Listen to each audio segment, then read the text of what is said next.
The results are 56 yeas and 41 nays. The resolution is agreed to as amended.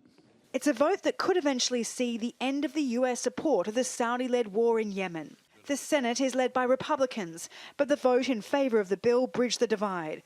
56 approved it, 41 didn't. Today we tell the despotic regime in Saudi Arabia that we will not be part of their military adventurism. Atrocities in Yemen, many as a result of Saudi-led action, have outraged both Republicans and Democrats.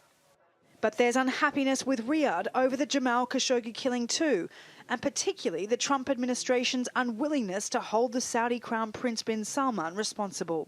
Earlier this week, CIA Chief Gina Haspel gave senators a blow-by-blow description of what the CIA believes happened when Khashoggi was killed and who may have been behind it. The disgust with what she said was clearly widespread. Despite this, Secretary of State Mike Pompeo and Secretary of Defense James Mattis both urged senators to support the US-Saudi relationship.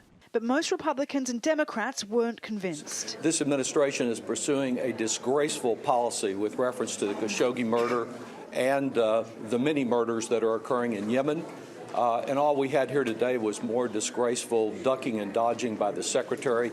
I could have spent the time watching the cable news and learned more. A separate bill that directly holds the Saudi Crown Prince responsible for the killing of Jamal Khashoggi was also passed. On Yemen, some say Congress action could help bring the war there to a close. The progress on the peace negotiations is not coincidental to this vote. The United States has said through the Senate that our support for the Saudi-led coalition is no longer open-ended. Wishful thinking, perhaps, but the pressure is piling on in Washington for the White House to re-examine its relationship with Saudi Arabia, especially the Crown Prince.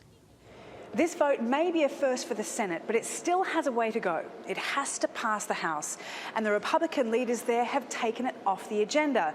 The new year, however, brings with it a new majority, and the Democrats will hope they'll be able to get this bill to the Oval Office.